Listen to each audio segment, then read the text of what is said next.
Hey guys, Kyle Bascombe here. Today we're going to be replacing the rear shock absorbers on this 2013 ML350.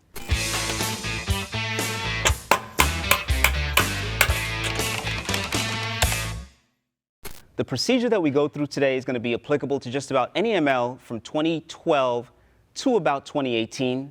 Additionally, the facelift cars, so the 2016 and newer GLE350 models as well. In terms of some of the reasons for why you might be replacing your shock absorber, if you notice a degradation in ride quality, especially seems like it's coming from the rear, feels very floaty, that can be an indication that you need to replace your rear shock absorbers. Additionally, if we're looking at irregular tire wear, like a lot of scalloping in the center of the tire, or if you observe significant leaking from the shock, those are all reasons why you might need to go ahead and replace your shock absorbers. All right, so the kit that we offer contains the two OE Sachs shock absorbers, also contains the lower self-locking nuts that we recommend you replace, and anytime you've noticed an issue with the shock absorber, you want to go ahead and replace them in pairs. In terms of difficulty level, very approachable job, not too hard to do. Now that you know what we'll be doing today, let's go into the tools that are going to be needed to complete the job. All right, so the tools we have here are 24mm socket and your open end. That's going to help you to remove your large self-locking nut at the bottom of the shock absorber. You got a 13mm socket and a wrench here. That's going to be for your upper mount. We have various Torx bits in T27, T40, and T30 sizes to remove the trim panels from the vehicle. We have a flower socket to remove the wheel. Some vehicles are equipped with that style of lug. Others have a standard 17mm. Just check to see what you have. And then we just have persuasive tools. So dead blow, your standard 3/8 ratchet, your standard 1/2" ratchet. We also have over here a pass-through socket set. This is going to be really helpful for removing the nut at the top of the shock absorber. So if you're doing any work with a shock absorber or strut assembly, it's just really good to have these pass-through sockets available. Allows you to counter-hold the piston shaft without doing something janky like using a vice grip and damaging the exterior of the piston. So now that we know what tools we'll be using today, we're going to get started. All right, so to remove the shock from this vehicle, unfortunately, the upper shock mount nuts are hidden behind some interior paneling. So we're going to have to fold the seats down, remove some of the interior panels from the tailgate, and then we are going to have access to that upper mount, to the upper mount fasteners. So we've got a little loop here. We're going to pull it forward. Then we've got a lever over here. Once that's done, I'm going to do the same thing on the other side. Now the seats are folded flat. Let's open the tailgate. All right, so we're going to move this floor first. Just going to lift it up. It's hinged. Just going to pull it off the hinges. Now that it's off the hinges, you can see that it's kind of bungee strapped in place. So I'm going to lift the back of it up. Just going to pop these off. So now we've got the floor out of the vehicle. We've got a cosmetic cover right here, just levering on it. Then I'm going to do the same thing on this side. All right, these are T40s. This one's in really bad condition. So if you notice that it's chewed up like this, maybe come in with a ratchet and just tap it in just to make sure it seats really well. All right, now that that's out, there is just one clip fastening it over there. That's what this looks like. These are the bungees for your floor. Normally, your spare tire wheel, you'll have a large plastic fixture that you spin counterclockwise to remove it. This one's missing, so we're just going to remove this guy. Next thing we're going to do is remove this floor. Normally you want to use a plastic trim panel removal tool. I'm using a needle nose because that's just kind of what I have around. And what I'm doing is I'm getting the head behind the head of the fastener, just kind of wedging it out. You want to be very careful when you do that so you don't break it. It's a two-piece, so when you're putting it back, this portion goes in first, and then the head locks it in place by expanding these legs. All right, so with the fasteners removed, we're just going to take everything up in one shot. Ugh.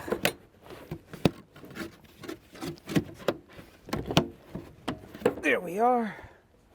As you can see, as I was removing it, it's kind of tucked under this panel, which happens to be the one we're going to remove next. All right, so we got one fastener holding this guy in place. to T27. Then from there, it's just clips kind of holding things together.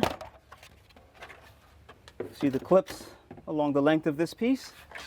So we've got two rails here that kind of hold these interior panels in place. The removal procedure is identical for both. I'm going to remove just this rail because we're going to be demonstrating on this side of the vehicle. And again, these fasteners are coming out with a T27.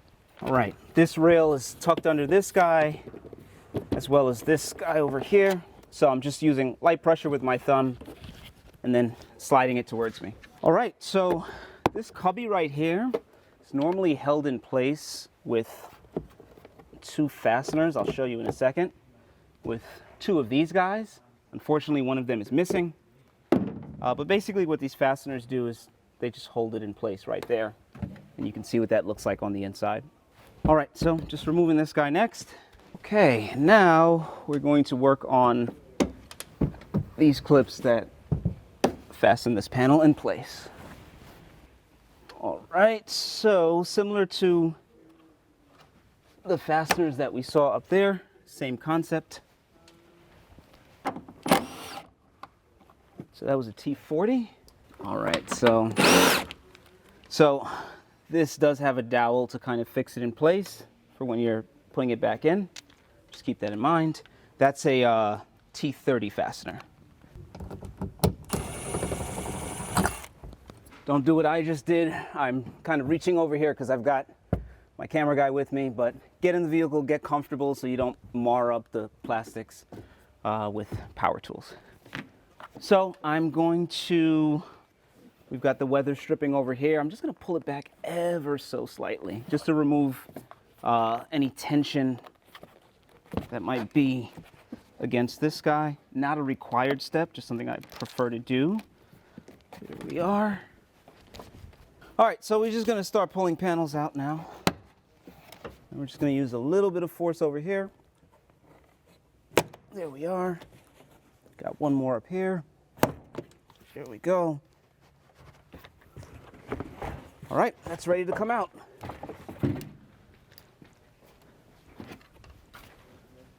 Just want to pop back over, show you guys the clip locations. Clip that one flying is over here. We've got one here, one over here, two down here. So this sort of template here is where the factory would prefer you to actually cut into the insulation, fold it forward so that you can access the two upper fasteners for the upper shock mount. I'm just going to try to move this piece of insulation forward, see if we can save ourselves the hassle of trimming that piece. If not, and we got to trim, then we got to trim. These are the two fasteners here for your upper shock mount. I'm going to grab a bungee just to kind of lever that out of the way so that we can work on these two fasteners. All right, so I'm just going to loosen this guy a little bit on each side. Then we're going to loosen the bolt under the car. The goal is just not to have this shock drop all the way down. So we're going to get the car in the air and I'll show you what I'm talking about under the car. I got my wheel hanger from my emergency toolkit. That's what we're going to do to help us get this wheel off the car. All right, so through the magic of northeast corrosion, wheel's still on the car. Gonna have to give it a little bit of a kick to persuade it off. There we are. All right, so supporting the weight of the control arm here, because when I remove this nut and bolt, the arm is gonna wanna swing all the way down. Counter holding with the only 24 millimeters wrench that I have in the shop. It's a little shorty. And then we're just going to use the gun to power this off. That's why I'm wearing safety glasses, because we got a lot of this anti-corrosive on the threads, a lot of dust. I'm going to take the head of the wrench, put it behind the bolt, and apply a little bit of pressure in this direction to help walk the bolt the rest of the way out. All right, so next I'm going to slowly lever this control arm all the way down.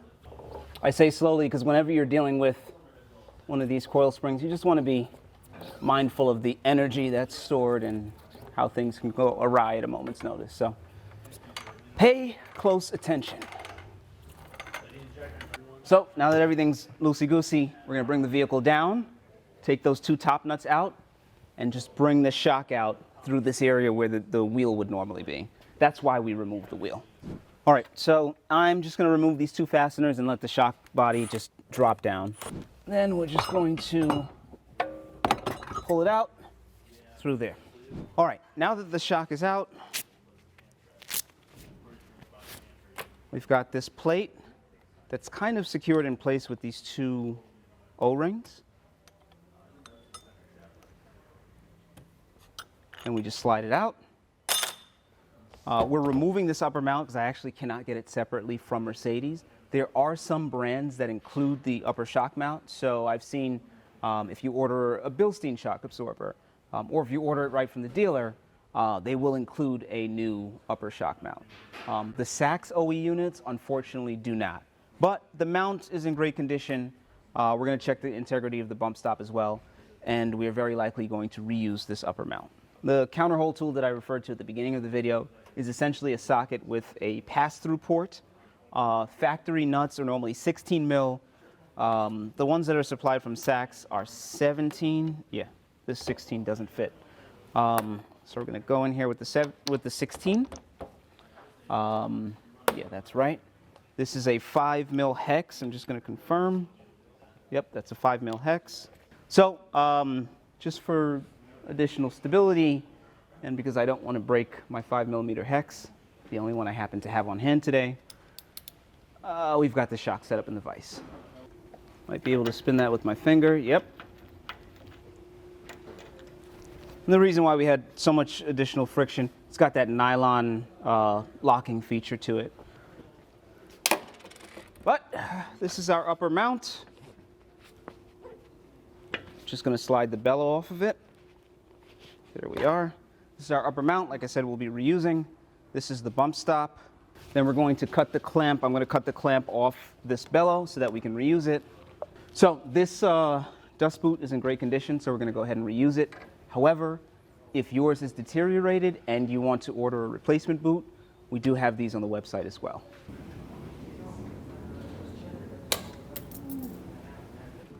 All right, so just sliding that off. Now we're going to set up the new shock in the vise, replace the boot, the bump stop, the upper mount, and then we can reinstall it in the vehicle. All right, so I'm going to start by slipping the dust bellow on. Because it clips into the top of the upper mount, we're not going to reclamp it the way that you saw when we initially removed it. That'll be just fine. Now we're going to put that on. Like I mentioned earlier, the head of this fastener is a little bit of a different size. It's a 17. Just snugged it down until I saw the piston shaft moved slightly. So now I'm going to set up my pass-through, snug everything down properly. Now I'm going to install the dust boot. Just walking it on. That's on there. And what I'm doing now is just twisting it so that the orientation between the bottom of my mount and my top is similar, so that it's easier when I throw it back in the vehicle. But as I'm fishing it in, if I have to adjust it slightly, I can. No big deal at all. All right, last thing we're going to do is our top plate. I'm going to slide that on, and then we've got our rubber O-rings just to kind of keep it semi in place. Oh boy, there we are. All right, so it's ready to go back in the vehicle. I'm going to fish the shock into the body of the vehicle, kind of just tack it in place. Then we'll bring the vehicle down and we'll manipulate the position of the lower arm to get the lower bolt in. So, got the vehicles on the lock so I don't lose my life. If you're on jack stands, just make sure they're secure. I don't want it to drop down, so I've just got my dead blow here and I'm just wedging it under the body of the shock so it doesn't fall back down. So now I'm just threading these on finger tight so that the shock doesn't fall all the way down. So I'm going to bring the vehicle down. Let me get a floor jack in there so I can move the control arm around and we'll get that lower bolt in. There we are. Going to use a dead blow to send it through the other side. A couple of threads, that's all I really need for now. And then I'm going to snug the nuts that are inside of the vehicle. All right, so I've got a 13mm socket on a low torque setting. I'll grab my wrench to do it by hand, just so I don't over torque it. So although I'm using this wrench to snug it down, if you're concerned about the correct torque spec, it is 35 Newton meters. All right, so now we're doing our lower bolt. I'm gonna actually tighten from the head of the bolt and then do the final torque at the nut. So the final torque for this is 180 Newton meters plus 90 degrees. So I'm gonna click that 180 Newton meters off first. There we go. Then I'm gonna get a nice long breaker bar for that 90 degrees.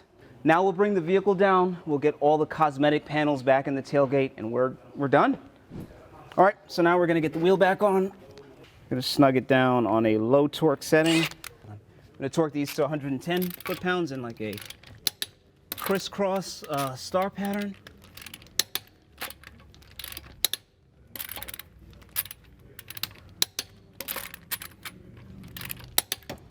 Okay, so home stretch, we're gonna start throwing interior panels back together.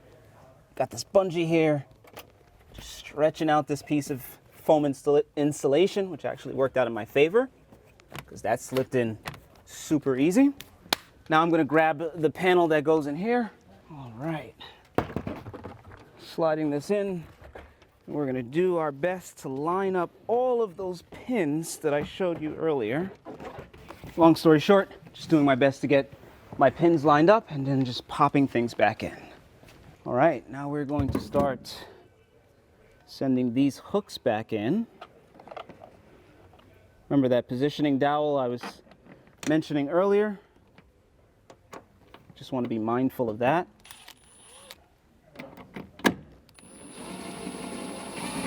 Keep your gun on a nice low torque setting.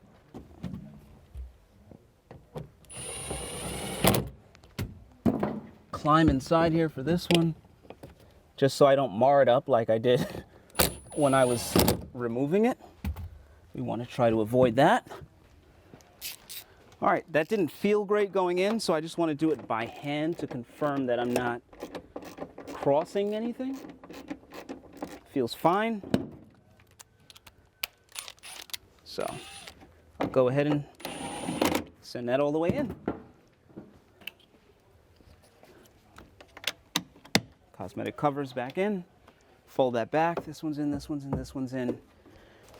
All right, so cover for our woofer panel, stowage cubby.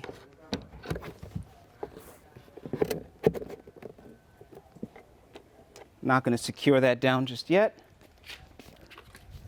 Going to slip my rail in, try to align things as best as I can. That's about perfect right there. And now I'm snugging that fastener down for this cubby. Apparently these fasteners are also 27s.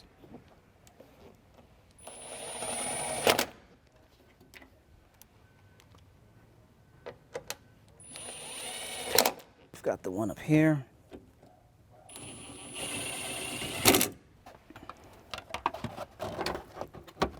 Using this hole here to kind of line things up. Press that in place. Make sure the lip for my weather seal goes above this piece.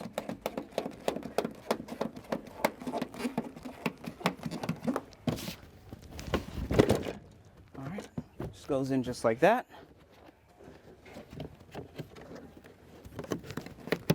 Fold these in the corners nicely. All right, so we're folded in the corners, that's in. Sure you remember these push clips that I mentioned earlier. Separate them.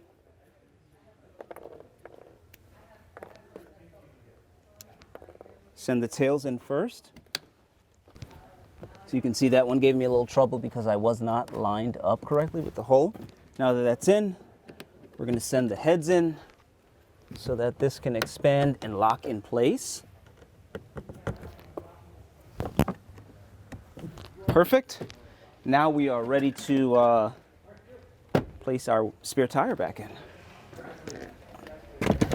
That goes in, like I mentioned earlier, there is a fixture that goes on top of this to spin it in place. It's not with the vehicle, so we're just going to leave that like that. Yeah, that goes this way. All right, and then I'm just going to jump in the vehicle, on the tire, get everything aligned.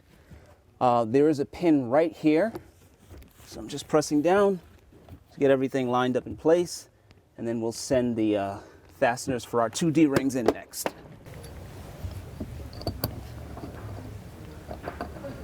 So that goes there.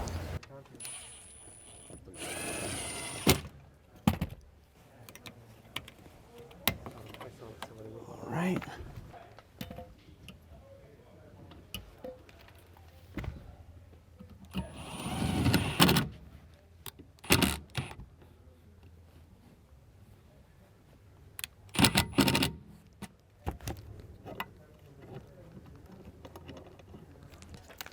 All right, so I want to get this lined up correctly, and as I mentioned earlier in the video, the head of this bolt, not in the greatest condition, so I'm just threading it the last couple of turns by hand, just trying to put square pressure on the head of this fastener. And most importantly, not over torquing it. So that's in, we're gonna fold that down. All right, and now we're just gonna work to make sure that all of our rubber weather stripping is seated correctly before I put that false floor back in. All right, so that's in nicely. We're gonna do the other portion next. Make sure that's seated properly.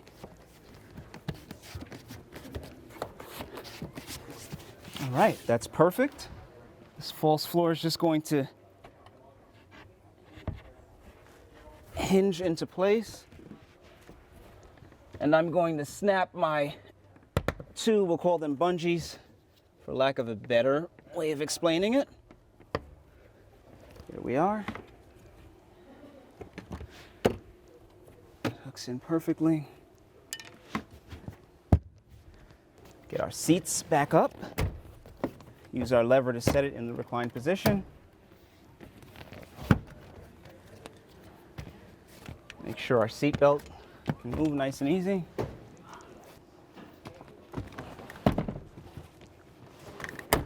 Put this side up, lever it back, and it's normal seating position. Make sure the seat belt moves nice and easy. That's it, we are all set. All right, we just finished the installation of the rear shock absorbers on this 2013 ML550. As you can see, not that difficult of a job. If you have any questions about what you've seen today, be sure to leave them in the comments below, like and subscribe. Thanks for watching.